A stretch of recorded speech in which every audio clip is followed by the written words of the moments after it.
Hey everybody, thanks for showing up for another episode of The Movie Shelf. That's where we take a movie off the shelf, we watch it, rate it, put it up against all the other films on the shelf. Normally this is done based on your suggestions. Today is no exception.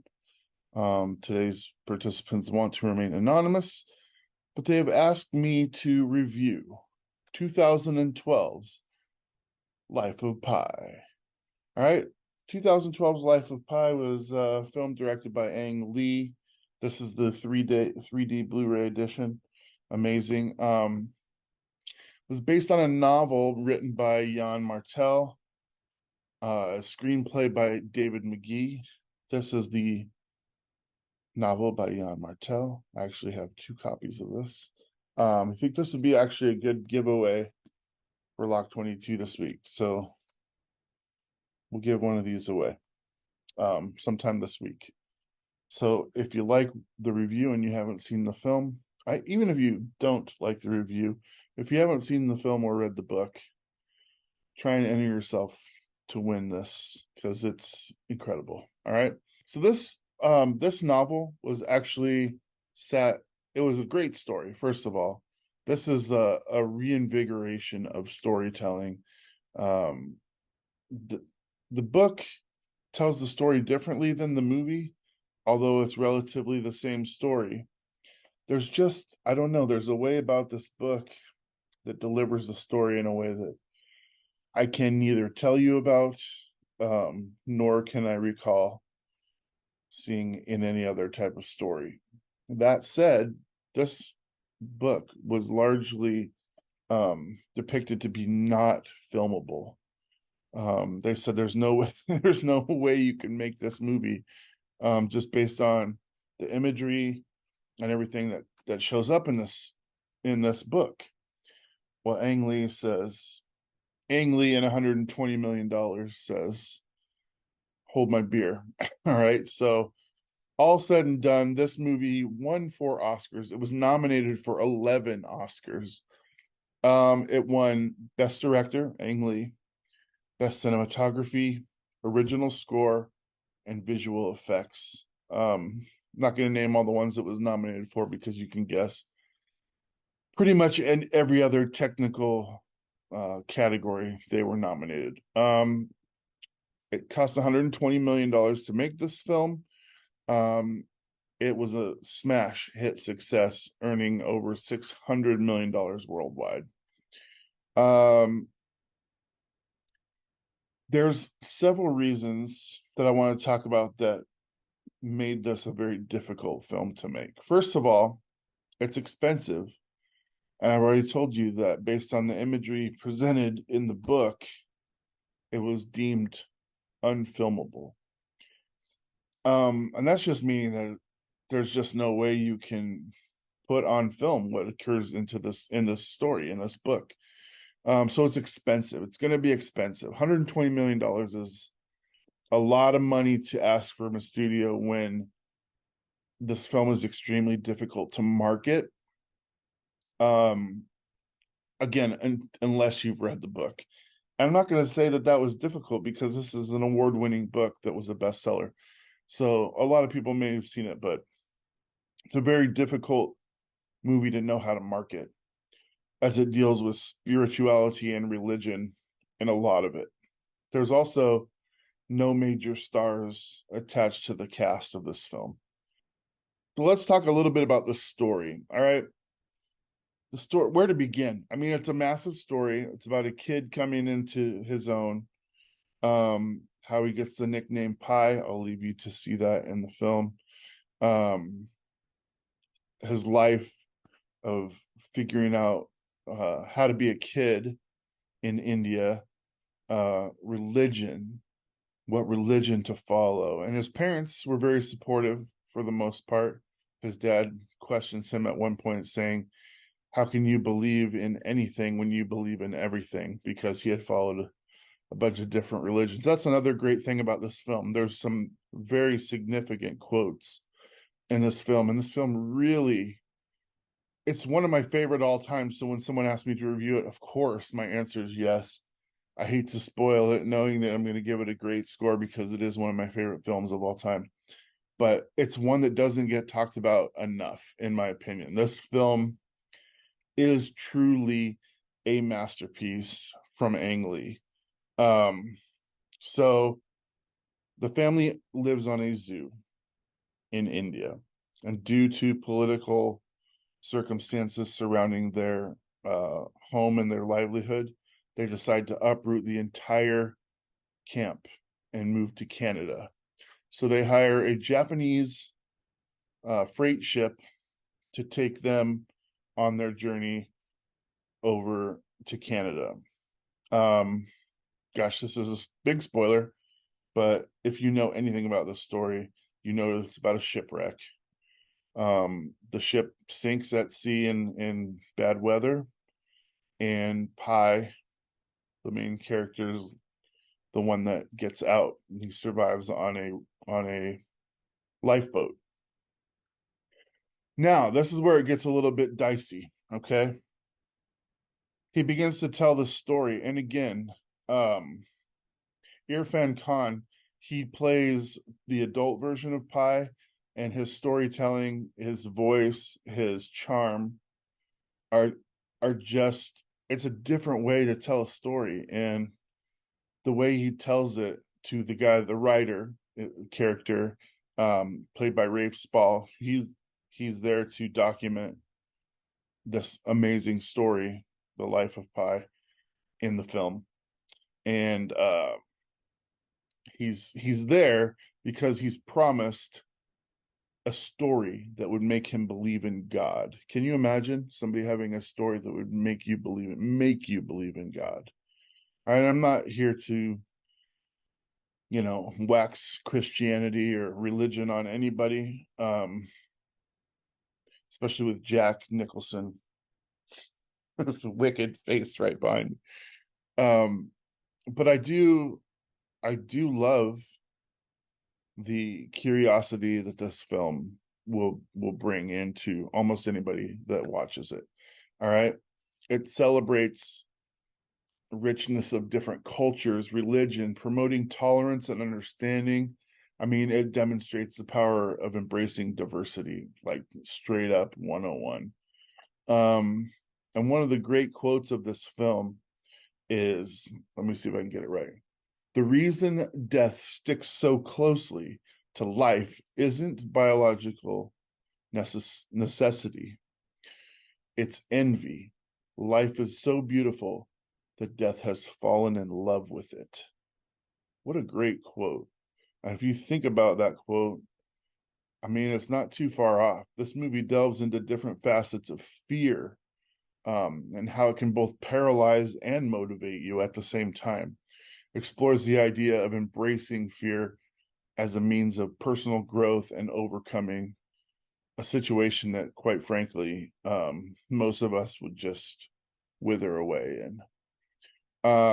It showcases the indomitable spirit of its protagonist, Pi, all right, who's against all odds. He manages to survive and maintain his sanity during this most heroic effort to survive what no one else has survived. So, I mean, I can't say enough great things about the story.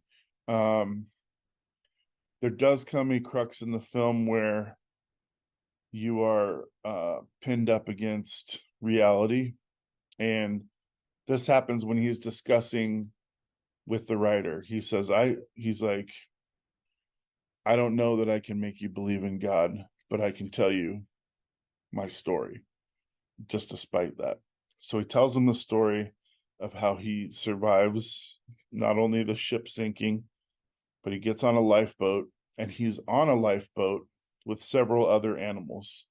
An orangutan, a spotted hyena, a Bengal tiger, obviously, and a zebra. So you can see it's kind of like a mini Noah's Ark, Pi's Ark, I believe he refers to it in the film. Now, these animals have significant roles in the film. And I don't really want to ruin this for you. And I feel like kind of giving what I want to talk about does kind of ruin a little bit of the film. But he explains basically this completely horrific nightmare of a story that is enlightening at the same time, because he forms a bond with this tiger, this Bengal tiger, which should eat you alive in any other scenario. Manages to train the tiger to coexist on the same lifeboat. And he gives them that story, and he says that can't be true. Well, throughout the story, you know that there's several other people involved, and you can liken those characters. One would be the chef that was really rude to his family when they said that they were vegetarians. And their place on the film. There was also Pai's mother and another sailor, like another Japanese sailor, that were all part of this. Gosh, I'm really trying not to give it away too bad, but he's like, look, it's either those people that were on the boat with me or these animals. Which story do you like better? And he's like, well, I obviously like the story with the animals better. And he goes, and so it goes with God. Now, I'm going to leave it at that for you guys with that part of it, because that's what the film does. I don't want to philosophize with you here. I know what the film means to me, and I'm not necessarily an overly religious person, but the film is profound to me in the aspect of religion because of what it allows, which to me may be a problem in everyday society, with what people set all these rules and they think that this is the way, this is the way. With this film kind of engages you in saying they're all the way or they're all not the way. It's up to you to figure out what your way is. And it has a lot of unknown actors in it. Most of them are Indian. Suraj Sharma plays Pai Patel, who's lost at sea for 227 days in this film. Can you imagine? That's the better part of a year,